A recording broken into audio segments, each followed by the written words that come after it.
orang yang mengasihi Tuhan, hatinya untuk banyak orang. Dan orang yang mengasihi Tuhan pasti akan mengalami disiplin supaya hidupnya rapi, hatinya rapi. Aneh ya, bertahun-tahun dididik tapi hati selalu berantakan, gak rapi. Coba lihat orang yang hatinya rapi. Berita meninggalnya Saul itu membuat Daud itu langsung menangis. Menangisnya bukan di depan orang, di belakang dalam hatinya terbahak-bahak karena aku bentar lagi jadi raja. Enggak. Dia menangis di dalam. Dan itu yang Tuhan suka. Yang di luar dan di dalam sama. Enggak di luar dia tampilkan nangis dan dia bikin drama-drama. Tapi dalamnya dia lagi terbahak-bahak. Enggak. Itulah kemurnian. Itu yang membuat Tuhan suka. Bertahun-tahun Tuhan didik Daud sehingga hatinya berkenan kepada Tuhan.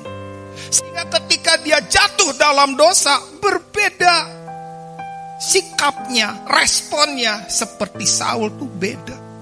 Bertahun-tahun hatinya dididik dan itu yang menyukakan hati Tuhan. Daud mengalami didikan ini. Dia mengatakan apa tentang didikan ilahi itu? Dia mengenal yang namanya Tuhan Yakub. Apa artinya Tuhan Yakub? Artinya Tuhan yang memproses hidupnya. Yang gini-gini ya, membuat kita makin rapi hati kita. Hati kita gak compang-camping, hati kita gak berantakan, hati kita gak mengeras, hati kita gak penuh dengan duri, hati kita gak penuh dengan kebencian, tapi hati kita tuh rapih. Kenapa? Karena didikan ilahi yang mengena di hati kita. Gak seperti dulu lagi. 10 tahun gampang ngomel, 10 tahun gampang komplain. Sekarang yang kenal Tuhan gak ngomel, gak komplain. Dulu senangnya debat, sekarang gak senang debat, senangnya dengerin orang. Terserah. Ketika orang ngajak debat, dia sampaikan banyak hal. Dia gak pernah mau menyela, dia duduk diam dengerin. Berjam-jam kamu ngomong, aku akan dengerin. Oh, saya tahu kebenaran yang kamu alami di level itu. Saya diberkati dengan kebenaran di level itu. Gak pernah mau berdebat. Itu yang namanya dipimpin oleh Roh, berkaitan erat dengan belas kasihan. Saya mau cerita tentang Yakub. Satu kali setelah Yakub itu menipu ayahnya dengan cara memakai kulit binatang di tangan, di leher, dan pakai jubahnya Esau. Akhirnya dia bisa diberkati, dapetin berkat sulung. Tapi peristiwa setelah dapat berkat sulung, dia harus melarikan diri dan meninggalkan mamah yang dicintainya.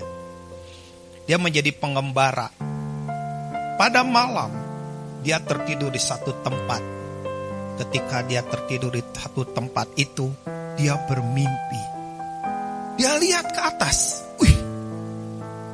Ada tangga yang begitu tinggi sekali sampai menyentuh langit. Lalu dari langit, malaikat turun dan naik. Dia lihat ini tempat ini luar biasa.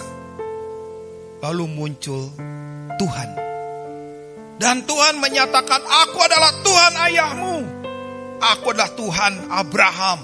Aku adalah Tuhan Ishak. Dan Tuhan memberikan janjinya kepada Yakub.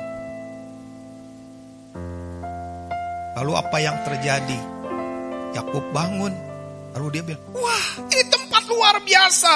Lalu dia menyebut tempat itu Betel. artinya rumah Tuhan. Di tempat itu, Yakub tidak berubah. Si licik tetap licik, si penipu tetap penipu. Harusnya Yakub di situ, wah, ini tempat luar biasa. Tuhan, kuserahkan hidupku kepadamu. Apa yang kau mau dalam hidupku, aku mau, aku berikan. Tapi realnya, di saat itu, Yakub bilang begini, bukan aku serahkan, apa yang kau mau akan kuberikan. Di titik itu Yakub bilang begini, kalau engkau menyertaiku dan mengembalikan aku ke rumah ayahku, kalau engkau ngasih roti kepadaku dan memberikan pakaian kepadaku, maka engkau akan jadi Tuhanku. Lihat, Yakub si penipu, dia pengen dapetin manfaat banyak dari Tuhan. Yakub tetap menjadi Yakub. Yakub